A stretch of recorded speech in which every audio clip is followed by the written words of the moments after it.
Hello, hello, hello. Good evening, good evening, good evening. Welcome to my property place. And it's a Saturday night, very nice, warm night. And I thank those of you who have just logged in and welcome to my property place. Now, if you are logging in for the first time, then welcome to you. My property place is a property investment forum. We go live, so which means to say your questions will be answered live. Right. Well, that's why we have a live discussion forum, right?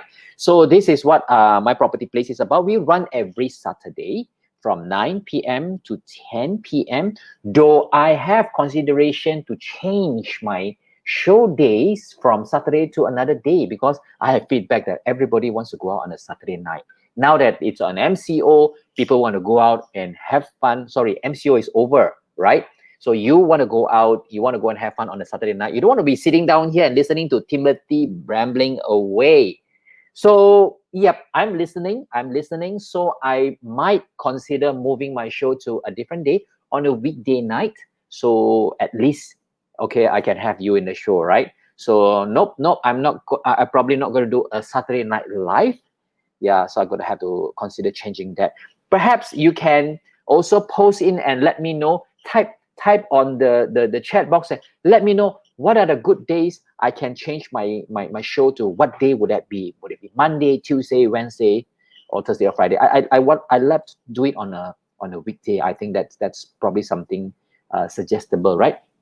So my property place, we cover anything that has got to do with property investment. And next week we're going to be doing something interesting regarding protecting the property. So that's something very interesting. So now today I have got some very interesting guests, not from Malaysia. They come from quite far away. So later I'm going to bring them in. And for those of you who just joined us, welcome to my property place live chat.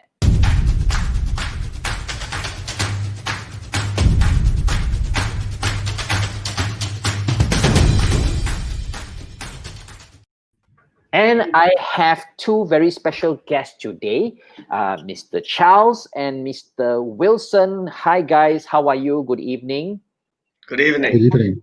Yeah, thank you so much for joining me in my show this evening. And really, especially, both of them, they are currently in very different location from where I am. Charles, can you tell everybody where you are currently? I'm in Hong Kong right now. Hong Kong, all the way from Hong Kong. And Wilson, where are you at now? I'm in Brisbane, Australia. Oh man, I love your accent, Brisbane, Australia. I love both places. I like Hong Kong, I like Australia, but I like to go to Hong Kong for holiday, but I like to stay in Australia. I really hope that one day when I retire, that's where I want to be, Wilson. I want to be hanging out with you there in Australia, man. Welcome. Okay, let's not waste any time. I would like to invite Charles. Perhaps you can tell us more about yourself, what you do in Hong Kong. Yep. Thank you, Tim. I'm a certified public accountant in Hong Kong. Provide accounting and audit services to my client, forming a company. And actually, I'm studying in Australia about 20 years ago in New South Wales. Oh. And I also travel a lot and living in Melbourne few years ago, travel between Hong Kong and Melbourne frequently. However, because of COVID-19, I just stayed back in Hong Kong and doing some business. But later on, I will going back Melbourne. That's give it back to our team. That's what I want to do, Wilson. I want to be like Charles, where I can have business in Malaysia and in Australia, so I can travel back and forth. When I am, I miss my food in Malaysia, I come back. When else I have some peace and quiet, I'll go back to Australia where it's bright and sunny and nice weather and all that. That's what I want to do. Charles, I envy you, man. It's fun. Wilson, come on, tell us about yourself. How do you end up? I know you've been in Australia for a long time because come on, you have that Australian accent, so you got to be there for a long time. Tell us about yourself.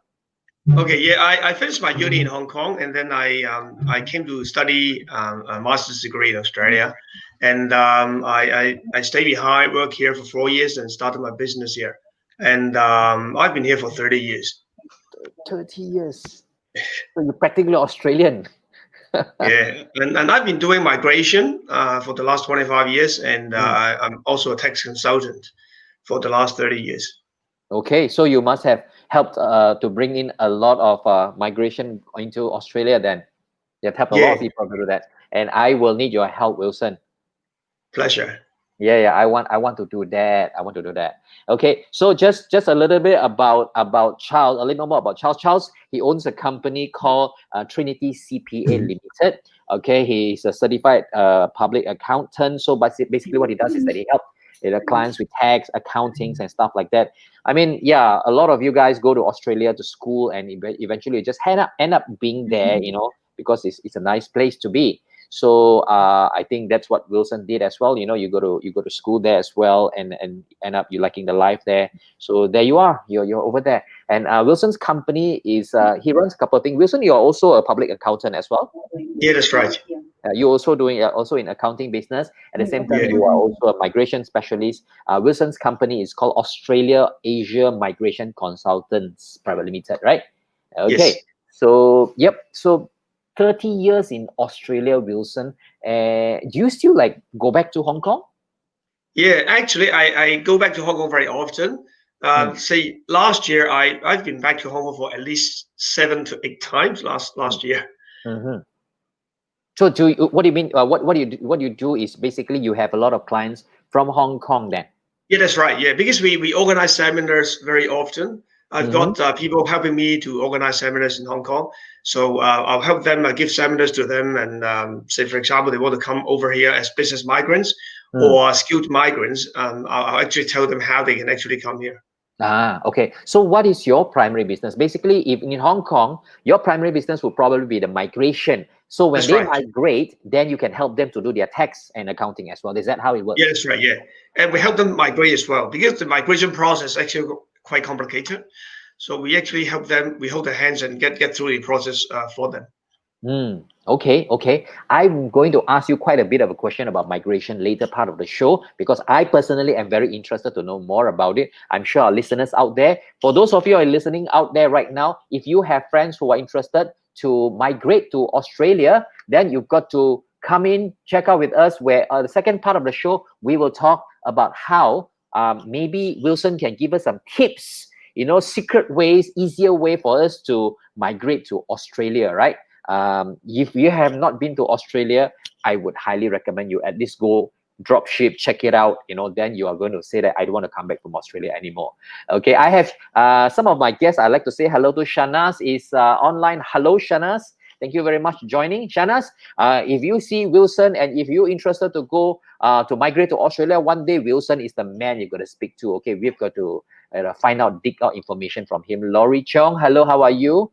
Okay, and let's continue on. Now, I just want to find out how's the situation over in Hong Kong right now with all this COVID virus. And I heard that I don't know whether is it right to call it Hong Kong is going through a second wave already of COVID virus. Is that right? Third wave. Sorry? Third wave. This is third wave. Third wave. Okay, from my understanding, right, to have one wave, you have to flatline first. Like I believe Malaysia haven't even started the second wave because we are currently flatlining. Hopefully we all flatline longer and we won't hit a second wave. We're all praying hard about that. But so basically, once you have flatline and then you increase again, that will be a second wave. So you're saying, Charles, in Hong Kong that you have flatline 2 times already. Yep, the government mentioned this is third wave. Third wave. Okay, so is how's the situation in Hong Kong? Is everything on lockdown?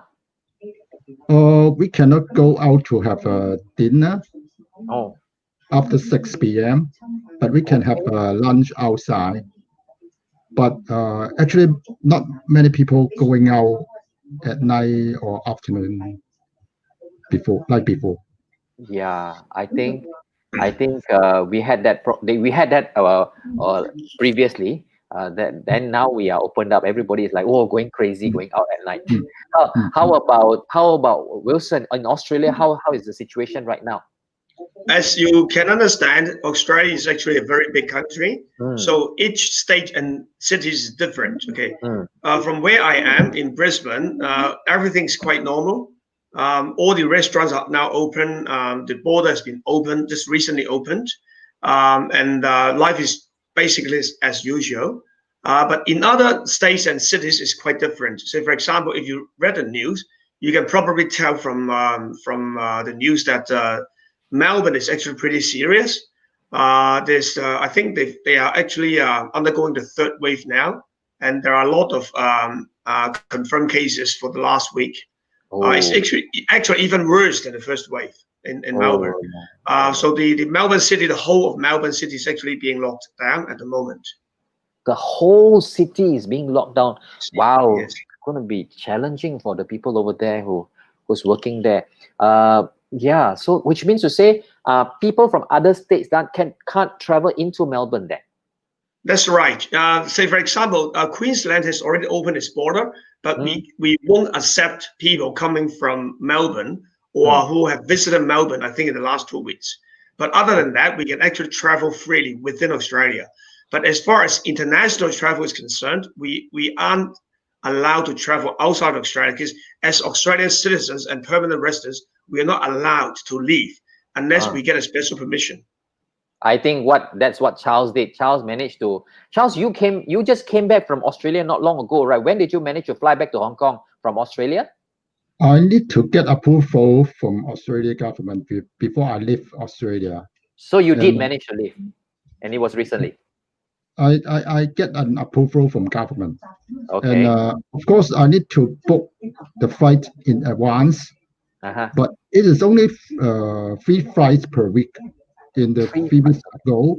However, after Melbourne lockdown, there is no direct flight from Melbourne right now. Of course, it's locked down, right? Correct. So if that is the case, like Melbourne is on lockdown, are the businesses over there shut down as well? Most of the businesses? Government encourage people work from home. Okay. Are there a lot of people losing their job? In fact, is the case. Government also gives some subsidy to the employer. It pay 1,500 until September. 1,500 Australian dollar fortnightly. All right, that's every 2 weeks then. Until September. Until September. It's not bad. Not bad. So some workers didn't go to work at all. That's not bad, actually. That's pretty good. But the problem will be appear after September. Yeah, that's right. I think a lot of problems will appear. Oh, because you guys are also having support until September as well. Yes, in Hong Kong have similar scheme until October. Okay, until October. The Australian government is actually considering extending the concession or the incentive because they know that if we still can't go back to work, people are unable to pay their mortgage, and therefore the JobKeeper, we call it the JobKeeper program, JobKeeper. It probably will be extended for a few more months. But what about their mortgages and loans and all that? Do you have to continue to pay throughout this period? If you are faced with financial difficulty, you can actually negotiate with the bank. So it's on a case-by-case basis. So you have to talk to the bank, and in most cases, the bank will agree that you don't have to repay the loan or interest for 6 months. Oh, okay. But this is not automatic. It's not automatic. You have to discuss with the bank. You have to discuss. So different bank has different policies then. That's right. Is it the same in Hong Kong? Hong Kong, it is up to the bank decision. Recently, the bank will grant the mortgagee to pay the interest for 1 year. Interest, Case by case. Case by case. Okay, okay. Case by case, huh?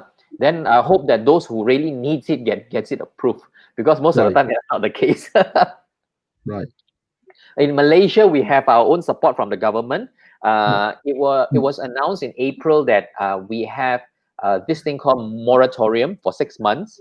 The moratorium supports from April, May, June, July, August, September. It opens up in October, 6 months. So we have a 6 months. I call them mortgage holiday, loan holiday, right? So basically, if you have car loans and stuff like that, right, you actually get automatic approval to extend. 6 months, you don't have to pay, you don't have to service your loan at all. Originally, there were a lot of discussions, because why there were confusions when it was suddenly announced by the government. So all the banks were like rushing to settle down to confirm what, like for example, do they charge interest or not, and how does it work? So the government the banks couldn't decide. Then finally, I think the government fixed a rule in June, somewhere in June, that okay, for the 6 months, for this kind of like conventional loans, right, there will be no interest. All right, there'll be no interest, extra interest. What happened is that, but the loan period is extended. Okay, the loan period is extended towards the end of the loan period. So that was what's happening. So, but the thing is, I'm a bit worried, because this is not the actual condition of what's going on economically. So everyone is just like pushing their problem 6 months later, and we see, yeah. But 6 months later, the real situation, yeah, you're postponing the inevitable. Then 6 months later, when the thing comes back, if you don't recover from your current financial situation, you're still going to hit with, a brick wall. So this is what a lot of us in Malaysia, our finance division and our economy people are discussing, whether is this good, is this bad. Okay, but later I'm going to like put quite a discussion afterwards in our other topics. I'll talk about this as well. So that's what's the situation right now, that the government in our respective countries, we have Australia, we have Hong Kong, in Malaysia, how our government is actually supporting the people in spite of this COVID and pandemic situation. So okay, come back to Charles. Charles, you service your clients come from Hong Kong, from Australia, right? What kind do you focus more on, Hong Kong clients or local Australians more? I'm work with more Hong Kong client than the Australian, because I stay Hong Kong for servicing over 20 years, but in Australia I just start 3 years ago. And in the last year or this year, the situation is almost stopped. Okay, of course. We cannot travel. Yeah. Client cannot travel. Even we encounter very difficult to meet our client, or our client cannot travel far away or cross country. Actually, I have a few Malaysian clients as well. Okay. So these Malaysian clients that you serve, what do they do? They have houses in Australia or Hong Kong, or what kind of customers are they? They have the business through Hong Kong vehicle to serve their client overseas, doing the assistance services to insurance company clients, and some is investing their business in Cambodia for microfinance, but using the Hong Kong vehicle. In fact, Hong Kong has certain advantages, like no restriction on exchange, money flow, quite free when compared with the China or Malaysia even. That's why they come to Hong Kong, have their company, and maybe going into China. And again, Hong Kong has lower interest tax rate. Yeah. When compared with the Malaysia, Australia. Okay. No worries. Malaysia is coming down as well now. But we charge 16.5%. And from last year, we only charge 8.25 tax rate for first 2 million Hong Kong profit. Okay. It's quite attractive. Okay, very good, very attractive. Okay, other than that, do you offer any kind of value add service, other kinds of service other than just accounting and tax? We will advise our client tax position, and of course, any question like when they doing business, employ people, we will help client to payroll, distribution or calculation, and help them to certain human resources issue, like insurance compensation, registration. I can help them to refer the service provider and help them once they want to expand. We can help them to find the investor, etc. You can also help people to say, if I want to open a company in Hong Kong, can you help me with that? Yes. That's the first step. We help our client to establish company in Hong Kong or even in China. I have a certain affiliate in China. I can help them to have established a company in China, in Malay, in Macau as well. Macau is quite nearby. If you want to establish your company, I can also help them to go to that place as well. Okay, I'm sure there's a reason why people want to open in Macau. I will ask you later. I'm going to ask Wilson now about Australia. I think a lot of people want to know about Australia. In fact, one day, Wilson, I am going to set up my company in Australia. I will look for you for help because, yeah, that's my direction. And okay, Wilson, what do you serve? Like what house do you serve more Australian clients or Hong Kong clients? Well, in our accounting practice, most of our clients are Australian clients. They may be migrants and they may be like local people. But we also help foreign investors who purchase investment properties in Australia to do their annual tax returns because the tax law requires them to do an annual tax return.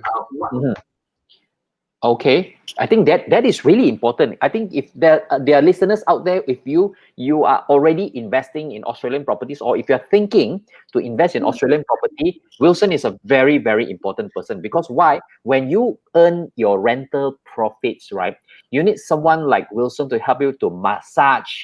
I don't know if I'm using the right word here or legal word here. Massage the figures so that you don't get taxed so much.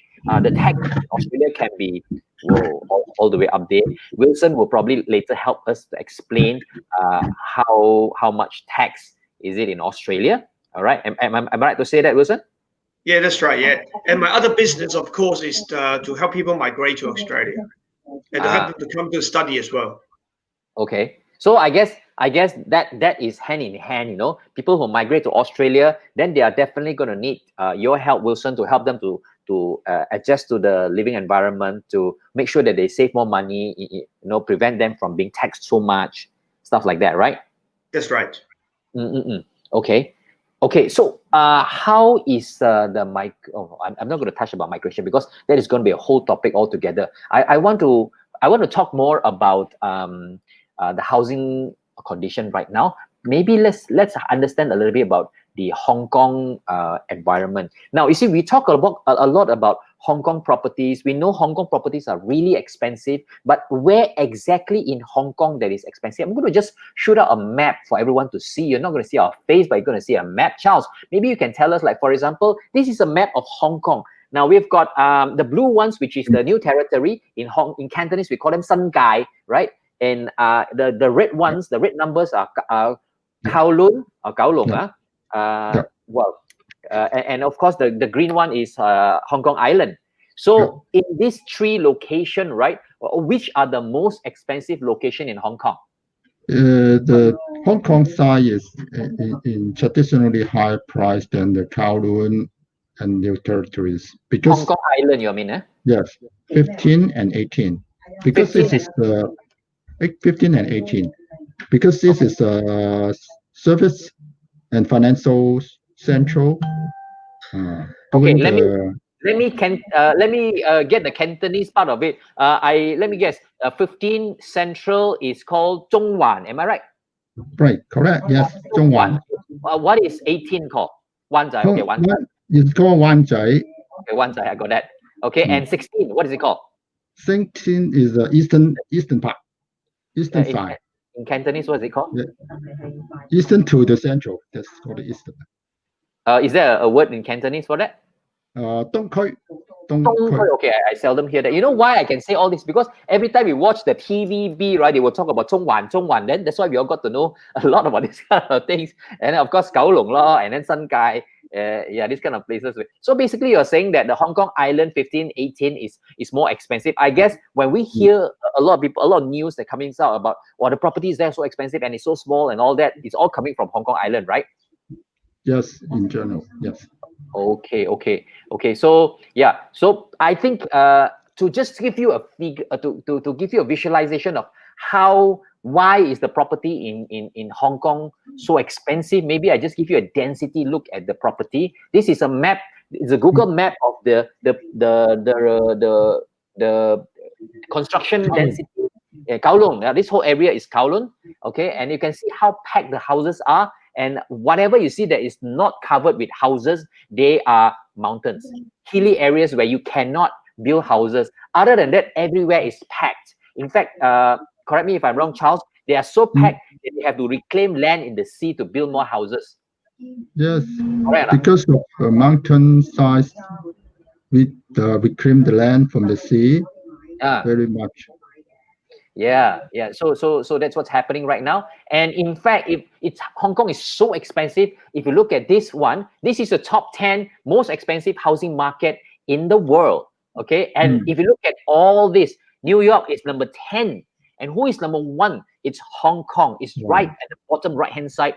Hong Kong at 1.254 million US dollars is actually one of the more expensive properties in the world. And then second comes where are we? We are second come Munich, and then you come back to Singapore being the third. So these are some of the most expensive property market in the world. So yep, that gives you an idea of how expensive Hong Kong property is. Does that mean that people in Hong Kong really cannot afford to buy property, Charles? We need to pay a lot for buying a property. So you're saying that, like, if I leave school, I get my first job, I get my first pay, there's no way I can buy a property with that pay. Hardly. You need the parent to help you. Okay. I guess then you know what, Wilson, in Malaysia we are still pretty okay, because today one of my team members, they are in the property industry, and they've just managed to sell a 800,000, about 700,000 ringgit property to a 27-year-old couple. They are boyfriend girlfriend, 27-year-old, and they just bought their first property. That's right, at 27 years old, and they're still working under employment of people. I guess that is still considered in Malaysia, is still considered reasonable. I'm thinking in Hong Kong, there is almost impossible for a couple like that to be able to afford to buy a property, unless they are millionaires. Am I right? Correct. Yeah. Okay. So I really feel Malaysia, we are still very blessed. So very blessed. Okay. Over in Australia, Wilson, how is the property market in Australia like? Well, it varies significantly. So, for example, the most expensive area, of course, is in Sydney. Can I just pop out a map to let people see? Is that okay? Yeah, sure.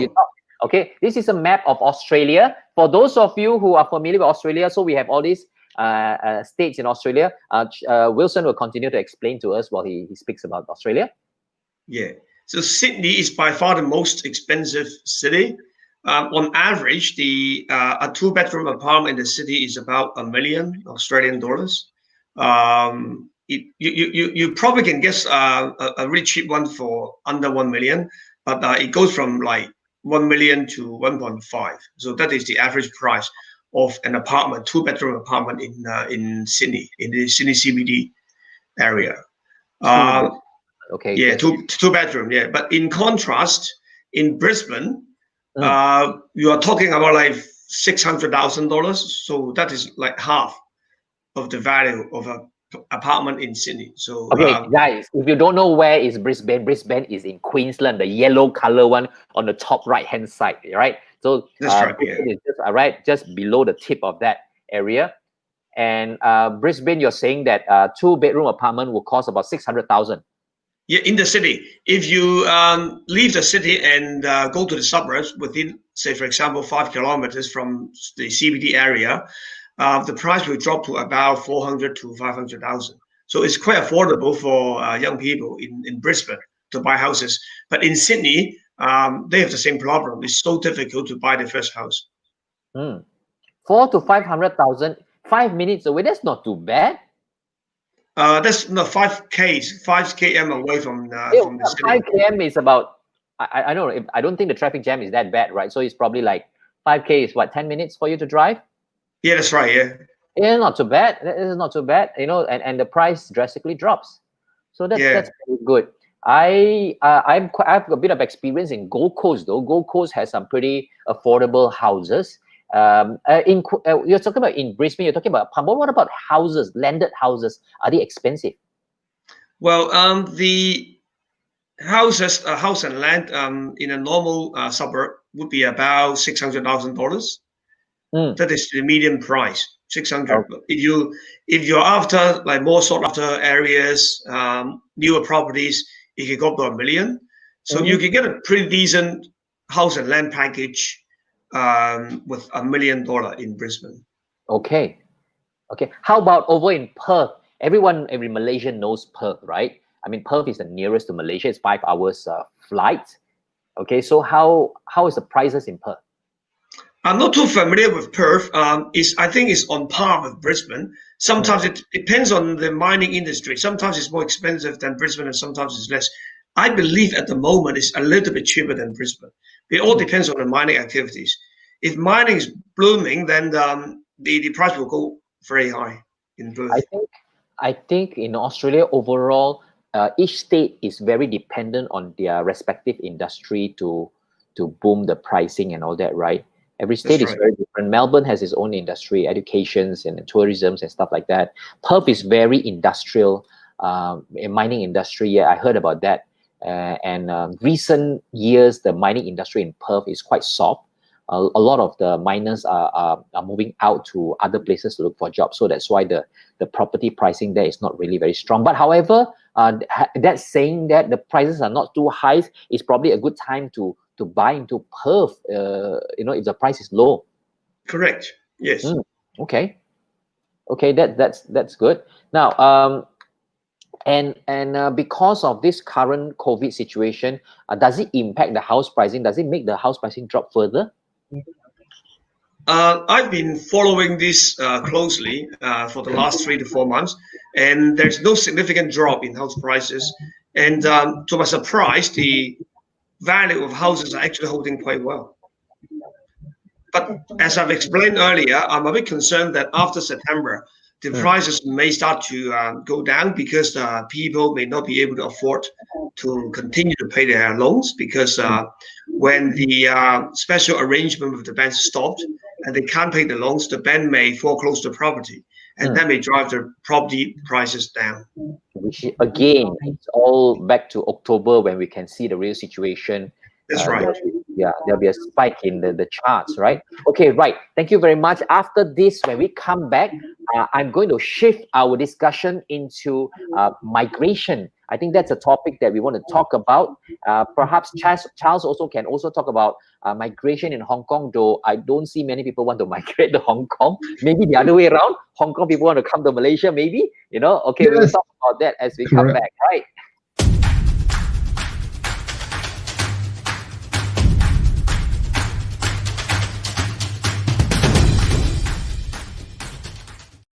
Okay, if you just joined us, welcome back to My Property Place live chat. We have my guest, Charles, all the way in Hong Kong, and Wilson over in Brisbane, Australia. We are here today to talk about tax and migration. We have covered the tax portion in the beginning, but we shall discuss a little bit about it later, much later. But right now, we're going to touch on the topic of migration. Very interesting topic, especially migration to Australia. And because a lot of people are asking this question for years, I personally have been discussing about this migrating to Australia, but I have been procrastinating seriously. I guess I miss my food here in Malaysia too much. Okay, so Wilson, tell us more about what kind of migration business do you do in Australia? All right. We help people to come here mostly on business visas or skilled visas. These two are by far the most common types of visas for people to migrate to Australia. The first type, which is the business visas, actually covers a few different subclasses of visas. Say, for example, there are visas for business persons who have business experience in their home country. And there are also the investor visas, which will allow people to put investment in a government bond, in a state government bond, in order to get the visa in Australia. For this group of people, they are not required to have any business experience. They are only required to have investment experience. Okay. Would you consider that as the easiest way to migrate, to get a visa in Australia? Well, it's very hard to say whether this is the easiest way, because it actually depends on the background of the prospective visa applicant. Say, for example, I understand that a lot of people in Malaysia are doing their small businesses. So for them, I think the easiest way is to apply for a temporary business visa, which is what we call the 188A visa. This visa requires you to have a track record of business turnover of $500,000 a year for the last 2 years, right? It's called a 188A. Yeah, 188A for April. So all the amounts that I'm talking about are in Australian dollars. So if they have a turnover of $500,000 per year for at least 2 years in the last 4 years, and they have a total net asset of $800,000, then they will likely satisfy the requirement. This visa is points tested, but most people who satisfy the two requirements that I just mentioned would satisfy the points test as well, because the points test is actually not difficult. Okay. So now, this is by far the most common type of visas. The most There's common. another, yeah, a very common visa. Another type of visa is for people who have no business experience, all right? Or for people with business experience who do not want to do business in Australia. The first type of visa, 188, requires the visa holder to do business in Australia in order to convert into a permanent visa later. But if they don't have business experience in the past, or they don't want to do business in Australia, then another visa may be more suitable, which is the 188B, B for boy. This visa requires the visa holder to invest $1.5 million with the state government in their bonds. So the investment is pretty secure. There's no risk. They have to come here together with $750,000, for living costs. So altogether, they have to bring in $2.25 million in Australia. So this is actually a common visa too, because for those who don't want to invest, they see this visa as the easier visa, because they don't need to invest, they don't need to do business in Australia. Yeah. Okay. So in a scenario where someone who has money but can't speak English well, and they want to migrate to Australia, is it possible? Can you help somebody like that? Of course, because for business or investor visas, English is actually not a requirement. You can get extra points. Yeah, you can get extra points if you can pass the English test. But the points are only 5 to 10 points. If you can achieve IELTS of all 5, you get 5 points. If you get all 7, you get 10 points. But compared to the total pass mark, the points for English is not material. So a lot of people can actually get the pass mark without having any English points. Okay. I've always thought that, to go to Australia, you must be very good in your English, especially written and understanding. No, not if you have money. Not if you have money, right? Okay. Now, I guess that is considered the easiest way, because as long as you got money, you can just you can just invest and you probably can get it through. But if another question I'd like to ask, perhaps Wilson, you don't service that many of these kind of plans, what is the cheapest way to secure a visa in Australia? Say, for example, if you are not a business person or investor, you can come here as an independent skilled person. All right. This is the cheapest way, because the application fee is like only about $8,000 for the whole family. For the whole family, it's $8,000 only. It's very cheap. Okay. Yeah, and the government don't require you to bring any capital in Australia, so it's very cheap. This one is quite strict, because you need to pass the points test. You need to be assessed on your age, your English, your qualification, your work experience, and whether you have a sponsor in Australia. So all the Okay. points will add up. It also looks at your partner skills as well. Say, for example, if you're single, you get 10 points. If your partner is skilled, you get 10 points. But if you have a partner who is unskilled, you don't get any points. So Okay. it's quite complicated. So you need to go through the points test. But this is actually very good for people who are educated. Say, for example, they are professional, they are nurse, doctor, or engineer, or IT professional, etc., or even accountant. So it's not difficult for them to come here. If they are young, when I say young, under 40, if they're over 40, it will become a little bit more difficult because they lose points as soon as they hit 40. Okay. Okay. And just now you said, as investors, do you have an age limit for your applications? Yes. As an investor, it's also points tested. You need to get 65 points. You are expected to be under 55 years old. If you're over 55, it is not impossible, but it becomes very hard because you have to prove that there are exceptional cases. For skill migration, below 40 is the best. Yeah, the cutoff age is actually 45. If you get perfect scores in all other categories, you will still be able to get the visa between 40 and 45. All right, but you need to almost get perfect scores in order on all other areas. But if you're under 40, it is a little bit better because you get 25 points for your age. But if you hit 40, you lose 10 points. Okay. And the 10 points are actually very critical. Okay. But Now, having said that, I'm not saying that it's impossible. It just becomes more difficult. Yeah. As long as you have a lot more money, then you can just push. Yeah, if you've got a lot of money, then you don't have to go for the independent skills. You can always go for the business or the investor visa. The cutoff age is actually 55. Okay. I have to work hard then. Okay. So talking about Charles, what about migration? Because if I talk migration with you, right? Do you get clients actually who wants to migrate to Hong Kong from Malaysia? Not at all. But few of my Hong Kong friends can think about, and in fact they are moved to the Malaysia 2 or 3 years ago by MMH2. MM2H. Yes, this not difficult visa for us. It's only about 350 per person deposit, 350,000 ringgit. Yes. Per person who under age of 35. Am I correct? Yes. If you over 50, the deposit has become 500,000. Yeah, because when you're older, you get your higher liability. More money. So yes, more money you need it. In the sense of money, for just talk about the home property before. Our property prices are quite high. Yeah. You mentioned before. In general, in the city, the property is talking about 10 billion for 70 meter square flat.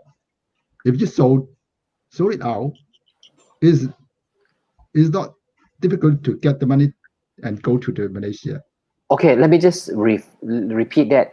A property in the central region, 700 square meter or 700 square feet, you're saying? 70 square meter. 70 square meter is about 700 square feet, right? 10 million. Hong Kong. 10 it's million around, Hong Kong. Yeah, around 5 million ringgit.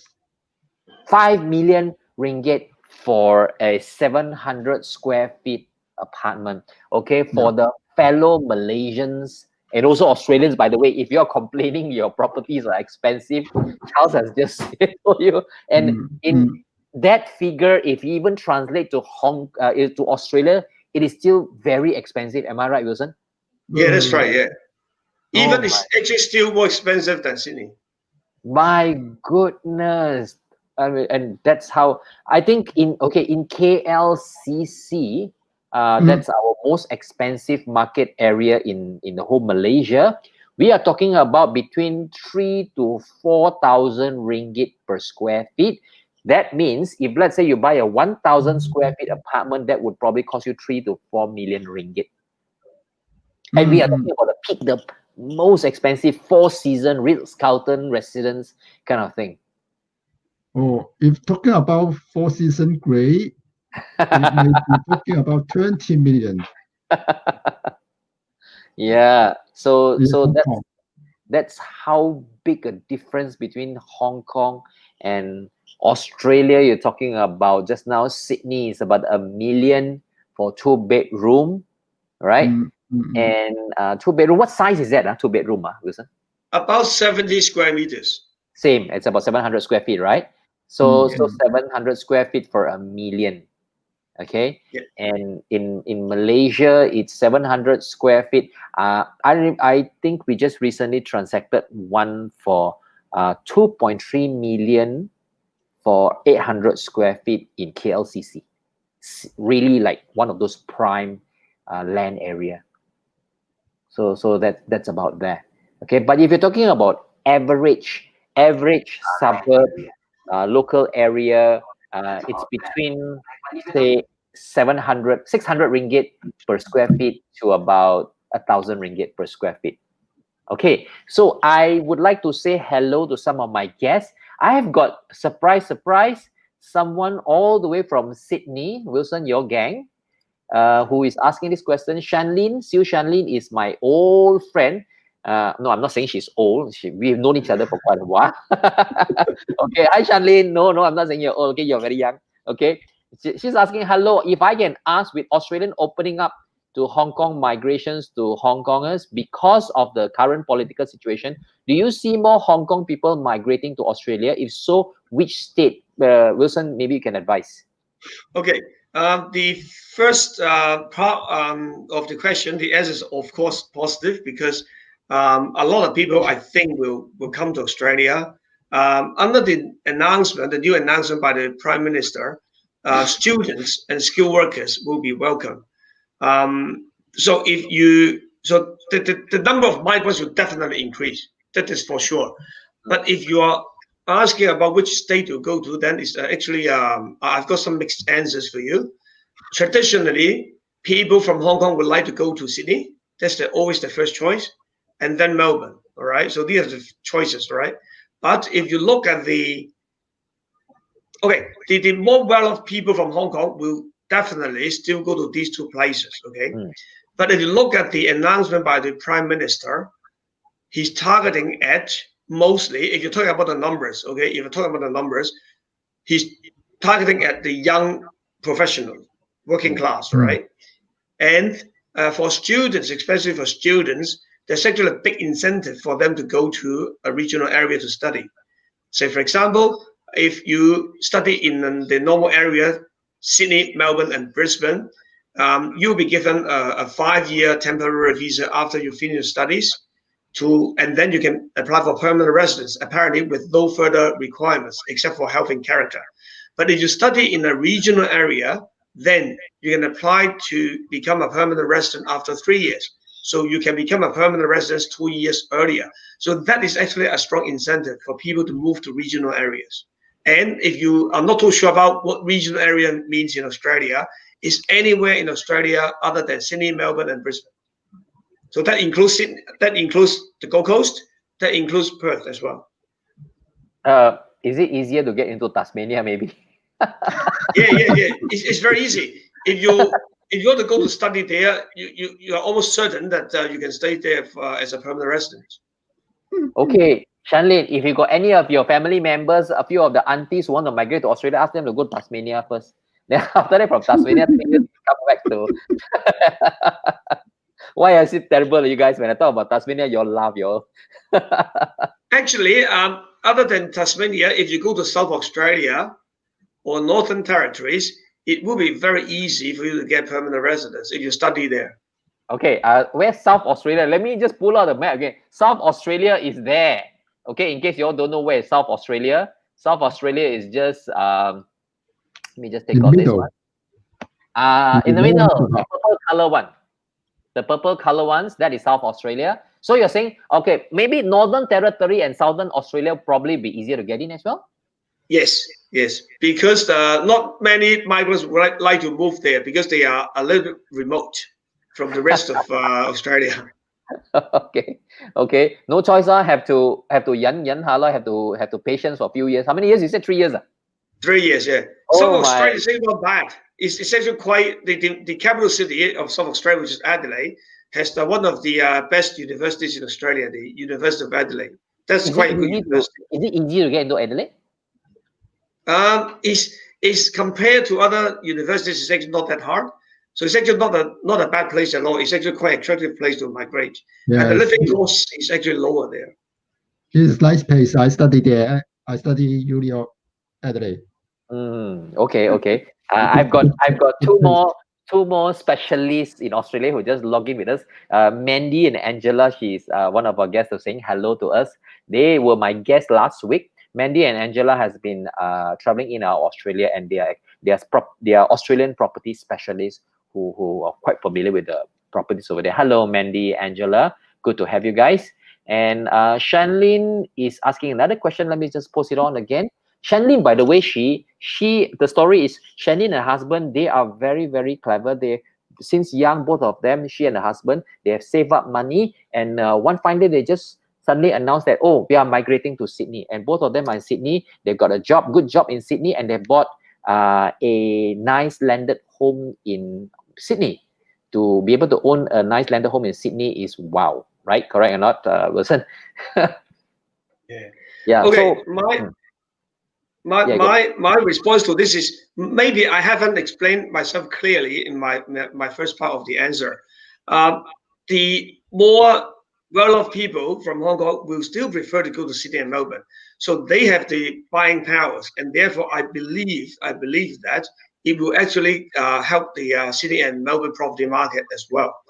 And the people that the Prime Minister is targeting are the students. I think their purchasing power is actually lower. Of course, they may have rich parents, okay? But as far as the purchasing power is concerned, I think the rich people or the middle class from Hong Kong will still prefer to move to Sydney and Melbourne, all right? And therefore, I think it will be a big help to the property market there as well. I agree with you, Wilson. I think as long as you've got the money, and I know a lot of Hong Kong people and China people, they have the money, and if they are going to use investment as a way of getting into Australia, it's going to be very easy for them, because easily you're talking about 2-3 million Australian dollar is close one eye, for them, they can get in. So when and the fact right now is everybody is getting out. If they can come to Malaysia, they can go to Australia easily, honestly speaking. So that's why I think, yes, Shanlin, your property value will increase very, very soon. So keep it. When you sell the property, you make a lot of money. You don't forget me, okay? I gave you this advice. Okay. So yeah, what Shanlin is saying, that I don't own it yet, the bank does. Well, all of us work for the bank, don't we? even right now, so nobody will claim to say that I fully paid my house unless you're old already. So yep. So this is I guess Shanlin is in Sydney. She voiced out her, I don't know whether is that a concern or she's asking because she hoped that her property can increase price, because if the property values go up, for her to buy a second property is going to be challenging. So Shanlin, if you haven't bought a second property, better be quick before the price go up, so you can invest more and then you can make more money. Okay, and Angela and Mandy can help you with that as well. Okay, Charles, property in Hong Kong is it dropping price if everybody is leaving? Not really. Why? In the last week, a new property going to the market. This is also oversubscribed. The fact that is Hong Kong people still keep much worth to invest in the property, even under these circumstances, and also because we think that property is more value than the cash. Because of the past experience, SARS in 2003, we experienced the SARS case just like similar to the COVID-19. After SARS period, the property price rise again, quite high. So many people thinking the situation similar. So we invest the money in property rather than keep the cash. True.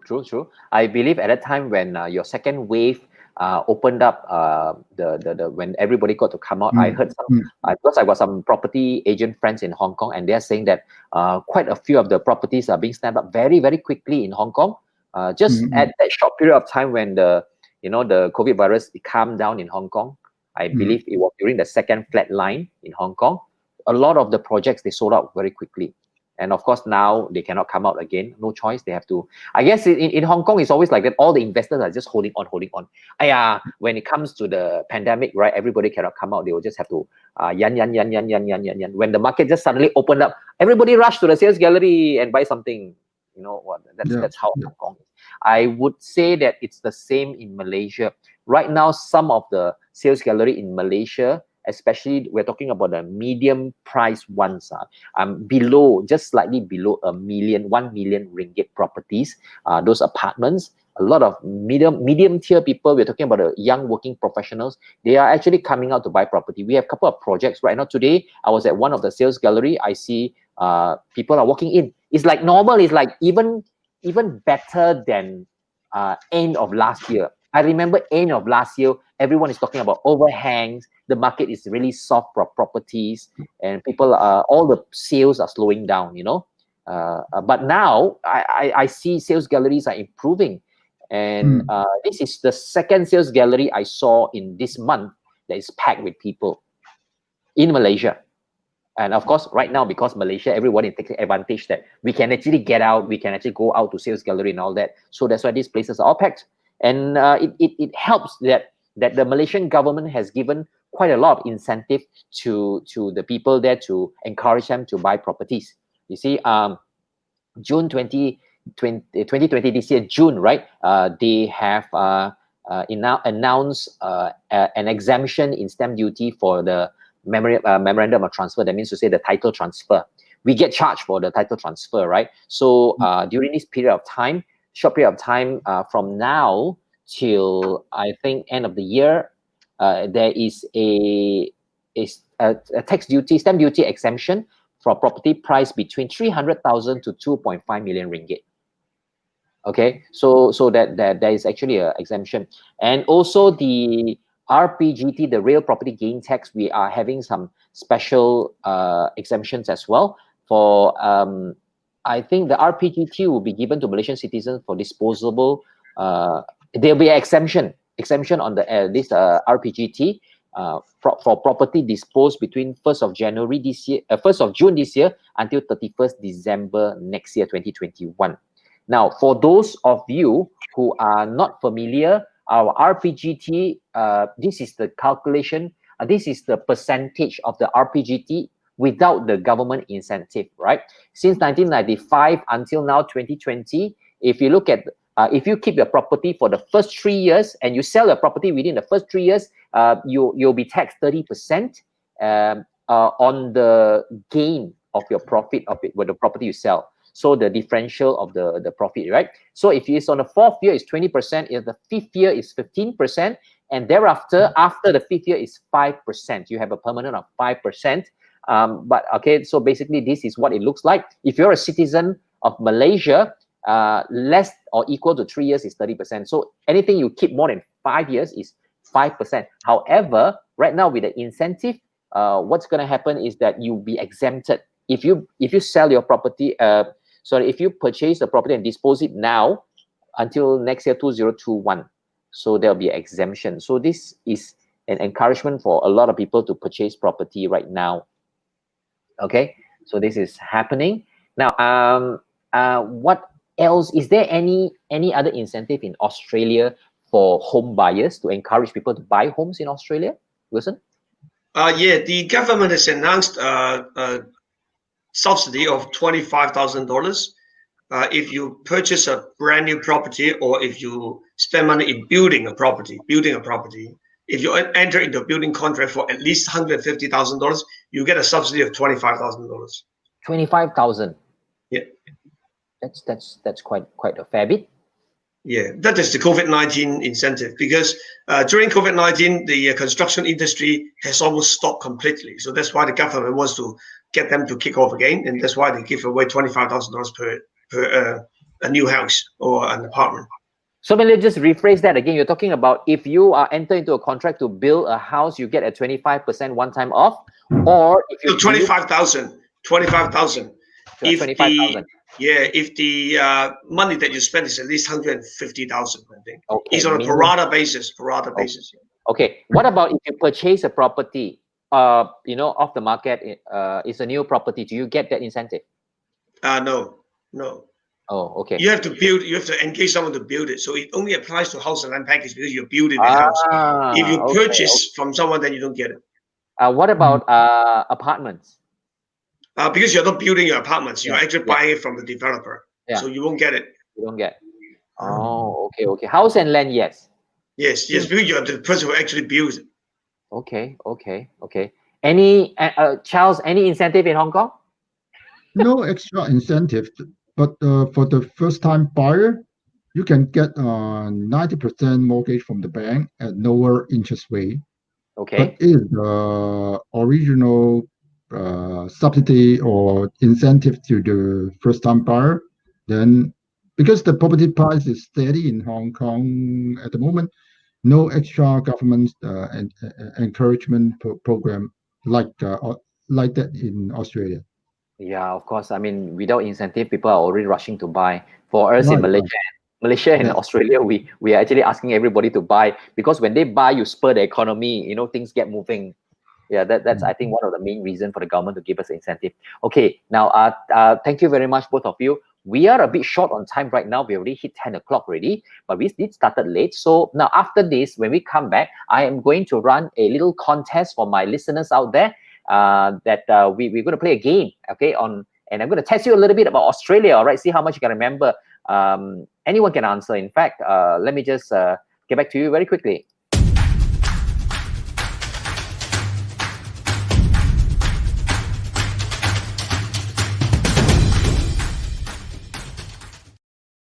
Okay, for those of you who join us late, if you just join us, we are running the last 5 minutes of our show right now, and I've got something to review. I've got 3 vouchers to give out.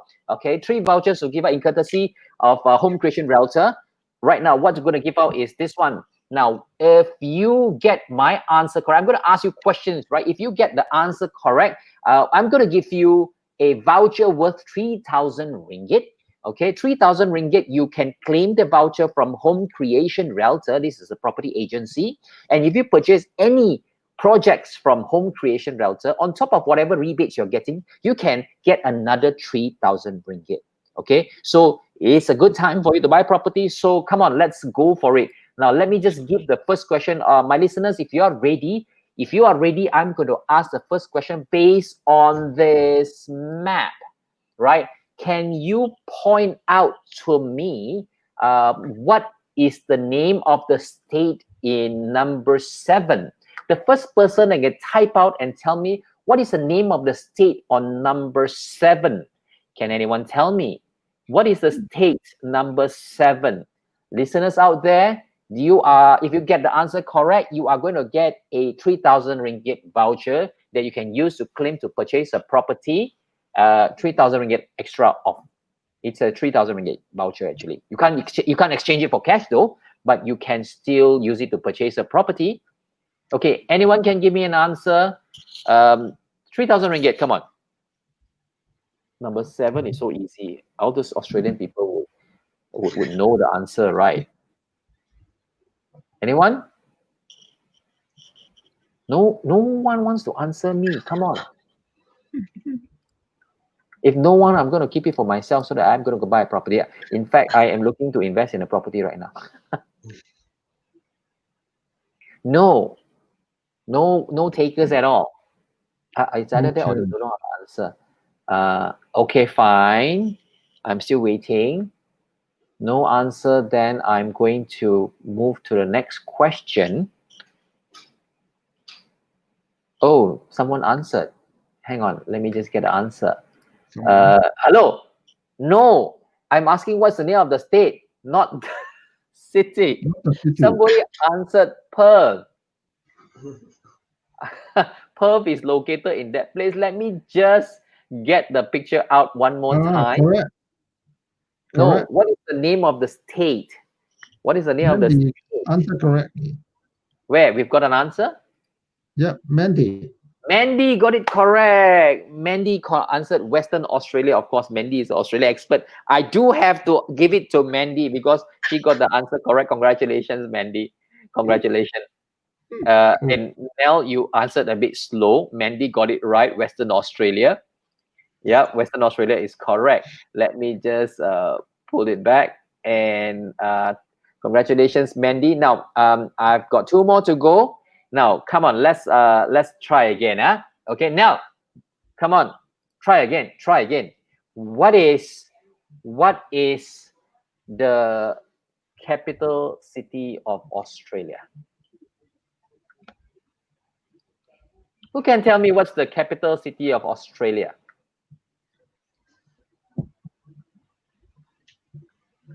Angela, you know the answer? Anyone can give me an answer? What is the capital city of Australia? Huh? No one giving you an answer? I have to go back and check the geography book again. Angela. Canberra, is that right? Oh, Angela again. Yes. Angela, is that right, Wilson? Yes, that's right. Yeah, Canberra. Yeah. Canberra is correct. Congratulations, Angela. You got that right. That's the second voucher, 3,000 ringgit. One, and both of them are sisters. Do you know that? Mandy and Angela, they are sisters, and they both got a 3,000 ringgit voucher each. Yes, and Mandy, Angela, we will respect that, and we will still give you the voucher. Okay. Okay, and okay, this is the last one. Nell, if you want to get the answer right, you're gonna try again. Here's the answer. Here's the question for the last voucher of the day. Okay, come back to the map. What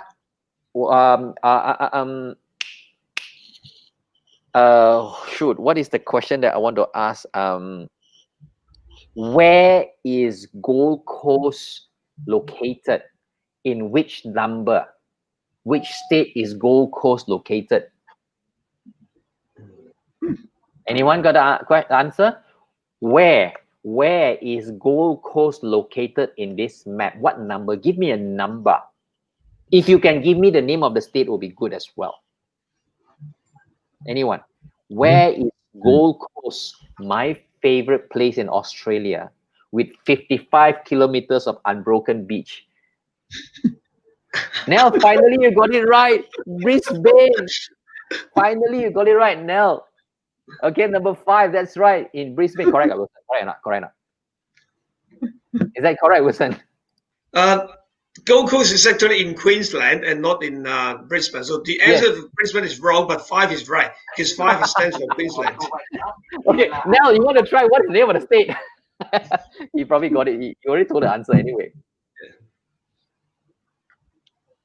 Okay, anyway, we got, congratulations, Nell, Angela, and Mandy. You got the answers correct, and it's actually in Queensland, right? Gold Coast is in Queensland, same state as where Brisbane is.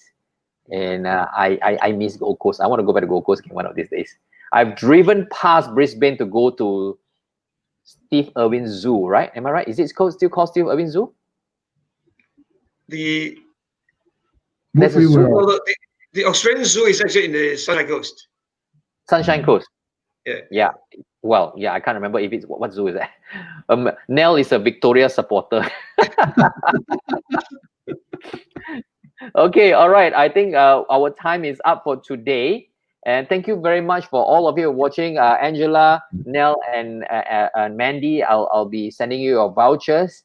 You can claim it from me anytime.